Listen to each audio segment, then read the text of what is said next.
Nous amorçons la seconde partie de cette émission qui ressort aujourd'hui l'ancien candidat à l'élection présidentielle en République démocratique du Congo, M. Martin Fayulu. Merci d'être toujours en notre compagnie.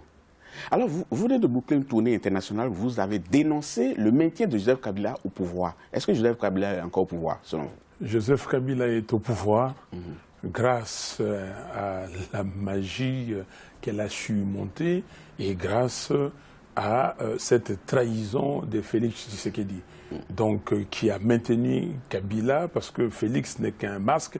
Évidemment, je comprends le président français qui lui demande de s'émanciper de M. Kabila. Et ça, c'est une insulte. Mais quels sont les éléments qui vous permettent de dire que c'est Kabila qui est toujours au pouvoir, que Félix Tshisekedi a besoin de s'émanciper pour prendre les rênes des choses? Premier élément. Oui. Il était à Windhoek, il a dit qu'il ne sera pas le président qui règne mais ne gouverne pas, et qu'il rentre à Kinshasa, il va nommer un informateur. Il rentre à Kinshasa, M. Kabila l'appelle et lui intime l'ordre de faire signer un communiqué à son remplaçant, donc le président intérimaire de son parti, et pour dire que c'est lui, Kabila, qui doit donner les formateurs, donc Premier ministre, et M. Tshisekedi doit signer parce qu'il n'a que la signature. Donc ça, c'est un des deux. Pour que les prisonniers sortent, il fallait que le peuple réclame et élève la voix. Troisièmement, il n'arrive pas à former son gouvernement comme il entend. Et quatrièmement, vous voyez ce qui vient de se passer avec les sénatoriales et même les élections pour les assemblées provinciales, donc le bureau ou la présidence des assemblées provinciales. Donc cela veut dire simplement que M. Kabila, 91 sénateurs sur les 108 déjà, et peut-être à la fin il aura 92 ou 93. M. Kabila, 341 députés nationaux. Et M. Kabila RN, tous ces turiféraires sont là, ils sont au pouvoir. Ils sont au Parlement, ils vont tout faire. Alors, je me demande des gens qui pensent que M. Tshisekedi va, dans un an, renvoyer l'Assemblée nationale. OK? Va dissoudre l'Assemblée nationale. Mais comment il va dissoudre l'Assemblée nationale? Lui, il sait bien que s'il va voir le peuple ne le suivra pas. Quel risque pourra-t-il prendre de suspendre ou de renvoyer l'Assemblée nationale? Il ne pourra pas. Donc, nous allons avoir cet équilibre instable tout au long de ces mandats, si ces mandats vont durer. Le peuple va continuer à faire de la résistance même passive. Oui. Le peuple va continuer à faire la résistance parce que le peuple... Mais en tout cas, aujourd'hui, on ne voit aucune résistance. Hein? Ah bon? On ne voit aucune résistance. Vous êtes sûr? Quel type de résistance on a eu ces derniers temps? Okay. Et quand j'ai fait la tournée, oui. Et vous voyez tous ces mondes qui déferlent, ces déferlements de joie. Oui, c'est vrai que vous drainez beaucoup de monde. Ça, mais vous voulez la résistance, écoutez-moi, oui. Je vous le dis, il faut être cynique. Donc vous vouliez que le peuple, quand on a annoncé les résultats, que le peuple se mette dehors et que M. Kabila se mette à les canarder. Parce qu'on a canardé, on a tué, assassiné des citoyens congolais à Kikwit. Ce que vous dites, il y a beaucoup de Congolais qui le partagent. Et depuis qu'il y a eu les élections, ça fait quand même quelques mois maintenant, on vous voit faire des tournées, on vous voit faire des déclarations, mais certains Congolais estiment qu'on vous assimile à un chien qui aboie beaucoup, mais qui ne mord jamais. Si les chiens aboyaient et qui ne mordaient pas, vous aurez déjà eu ces gouvernements. M. Félix Tshisekedi serait déjà en train de travailler et les gens ne seraient pas venus me voir pour dire M. Fayulu baisse, compose. Et non, je ne peux pas baisser, je ne peux pas composer, je ne peux pas trahir le peuple.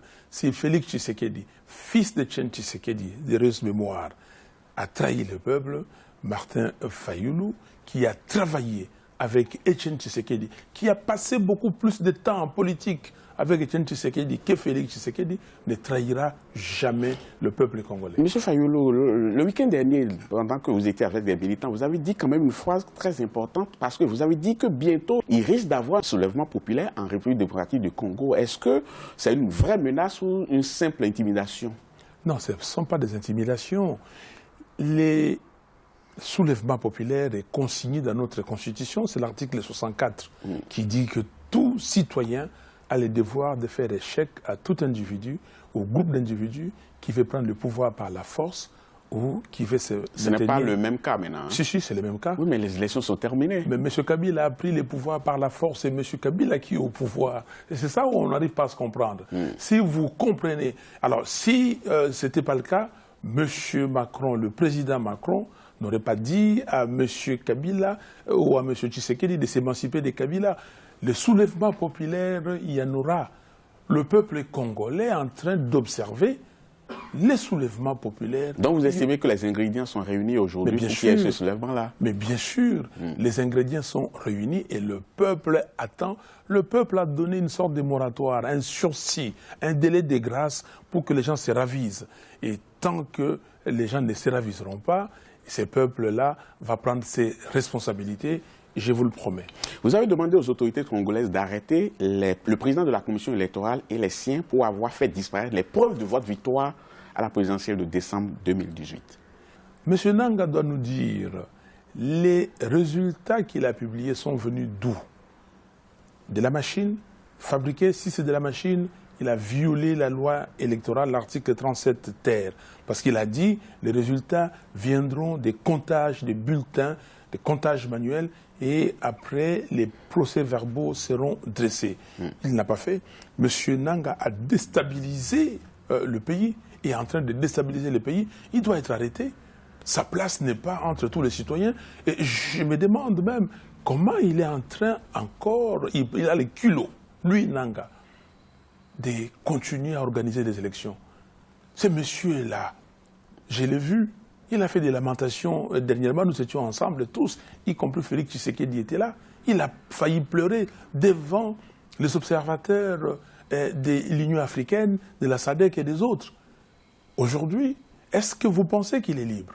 Vous pensez que Nanga, consciemment, quand il est chez lui, le matin, il brosse ses dents, il se regarde devant le miroir, y compris Félix Tshisekedi. Oui. Vous pensez que ces gens-là, ils sont contents d'eux, ils sont conscients qu'ils sont des hommes normaux, qui vivent avec les gens normaux, et que les gens qui sont en train de les regarder, ils savent ce qu'ils ont fait. Est-ce qu'ils sont à l'aise? Oui, mais quand vous en prenez à la commission électorale, il faut aller un peu plus au-delà, parce que l'organisation de l'État congolais a prévu quand même un certain niveau de contrôle, parce que tout candidat qui n'était pas satisfait des élections avait la possibilité de recourir à une instance suprême. Mais vous ne parlez pas de cette instance-là? Non, on a parlé, mais qu'est-ce que je vous dis? Dans les réformes, la Cour constitutionnelle, oui, c'est exactement la même chose. Donc il faut les poursuivre aussi, c'est ça? Mais bien sûr. Ah. Mais un des juges, je vais le nommer, Corneille Wasenda, il a dit à ses pairs que non. Les recours est fondé. Tous les arguments des avocats de l'AMUCA sont fondés. Les recours est recevable, fondés. Il faut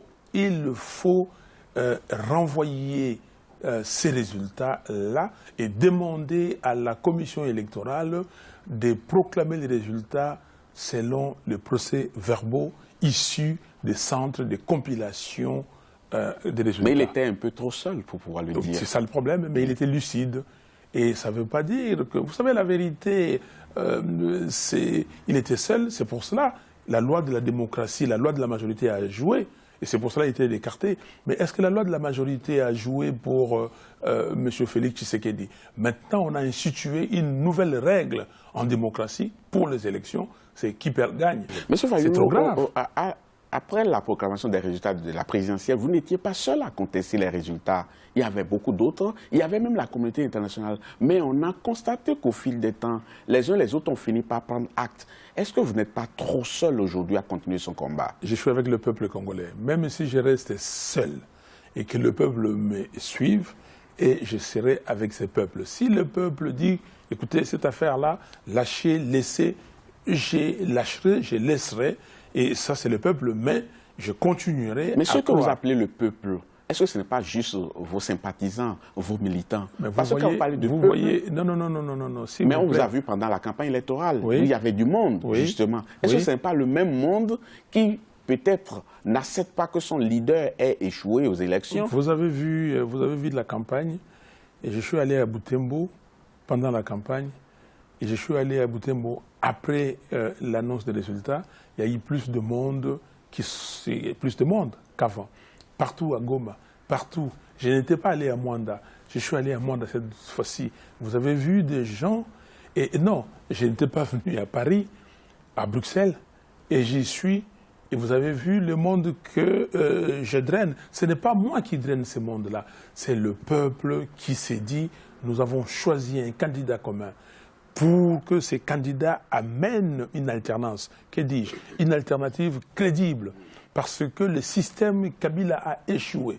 Le système Kabila a paupérisé les Congos. Le système Kabila a amené l'insécurité. Le système Kabila a amené plus de 6 millions de morts au Congo. Le système Kabila a amené plus de 3-4 millions de déplacés. Le système Kabila a amené des millions et des millions de violés. Et donc ce système-là fait des prédations, des prébandes, doit partir. Et donc... Et c'est pour cela que vous voyez les succès de Lamuka, de tous les leaders de Lamuka qui sont avec moi, c'est-à-dire Jean-Pierre Bemba, Moïse Katumbi, Adolphe Muzito, Freddy Matungulu, les sénateurs Mabaya et Antipas Moussa Niamoussi. Tous ces gens-là, ils sont là pour le peuple congolais. Oui, bien cela m'amène à poser la dernière question de cette émission. Quels sont les rapports que vous avez aujourd'hui avec Félix Tshisekedi? Quelle relation voulez-vous que je puisse avoir avec lui? Peut-être que vous parlez entre-temps. Écoutez, aujourd'hui, je suis le commandant du peuple, le président élu de la République démocratique du Congo. Mais qui ne siège pas. Évidemment, vous avez complété, merci. Et qui ne siège pas par la volonté des usurpateurs et par la volonté des gens qui sont assoiffés du pouvoir. Et comment est-ce que vous voyez l'avenir? Je vois l'avenir que le peuple congolais, lui, le peuple congolais va s'émanciper de la dictature, que le peuple congolais a fait un pas en avant. Merci, merci à tous ceux qui ont contribué à éduquer ce peuple. Le peuple congolais est conscient. Le peuple congolais est très conscient qu'il est occupé. Le peuple congolais est conscient qu'il y a un plan maléfique contre son pays. Le peuple congolais est conscient que c'est lui seul, lui-même, qui doit se libérer et il doit continuer. Et moi, je dois l'aider dans ce sens-là. Le peuple congolais va s'émanciper. On attend de voir comment va se passer cette émancipation et en rendre compte encore à nos téléspectateurs. Monsieur Martin Fayulu, merci beaucoup d'avoir été de notre dans cette émission. C'est moi qui vous remercie et je remercie Africa 24. Merci beaucoup. On va continuer de suivre l'actualité par rapport à cette élection et voir comment les choses évoluent et rendre compte régulièrement, comme on le fait d'habitude, à nos téléspectateurs. Et au plaisir, on vous recevra encore sur ce plateau quand l'actualité aura évolué. Très gentil, merci. Et chers téléspectateurs, ce sera tout pour cette émission. Merci beaucoup de l'avoir suivi. Nous vous donnons rendez-vous très bientôt pour un autre numéro de cette émission. Tout de suite, je vous laisse en compagnie des programmes d'Africa 24 et un nouveau journal sur Africa 24. Merci.